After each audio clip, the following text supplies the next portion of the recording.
ali ku Kingdom TV olunaku olwaleero lwa nsisinkano y'omulundi ogwokutaano era ekyenjawulo ekiri ku nsisinkano ya leero nti Kingdom FM ne Kingdom TV wamu byegasse wamu okufuna omulangira waabyo era abantu bavudde ebule n'ebweya okujja kwetaba mu nsisinkano ya leero.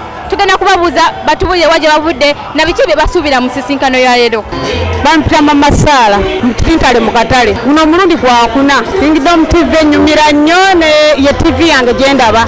Lanchawe nyumira nnyo, amawulire nago ganyumira nnyo era njagalira ddala. Nze mu nsisinkano era nzize nga nzize kunyumirwa kye nalaba mweri ewedde nayo kyali kirungi naye ate kino nze ndaba kisinzeeko. Pulogulaamu esinga okunyumira yeya entebe ewooma. Njirabe waka ndabako nga Pastor Kiganda abuulira ekigambo. Nze nali Musa Vincent. Nze nsisinkano zonna nzibaddemu. Ekirungi ekiri mu nsisinkano mwongere okumanyagana n'olaba ku mikwano gye gyabula kwegamba ate ofunamu n'emikwano emirungi. Yenze Ambassador Bosa Francis nga mbeera Kitebi. Guno mundi gwakutaano nnyabo.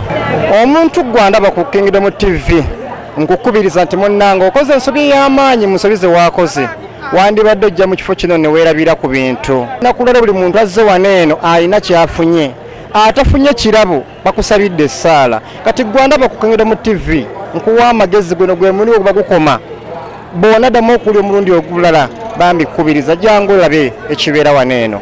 Esther Nakanjako nviridde Wampeewo guno omulundi gwakubiri. Bishop Kiganda nali simulabangako live nga muwulira bulizi ku radio ne ku UBC naye ogwasa omulundi ogwo nafuna akakisa ne mulabako live. Amannya Bampita Lumu Ronald.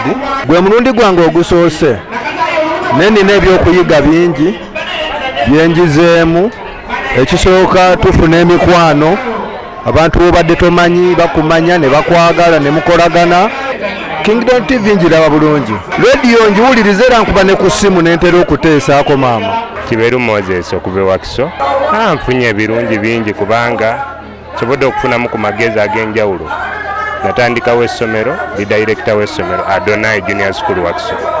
Njiraba nnyo siyinza kugamba nti no pulogulaamu ki kubanga kale embeera bize naye nga amawulire awo tegampitako.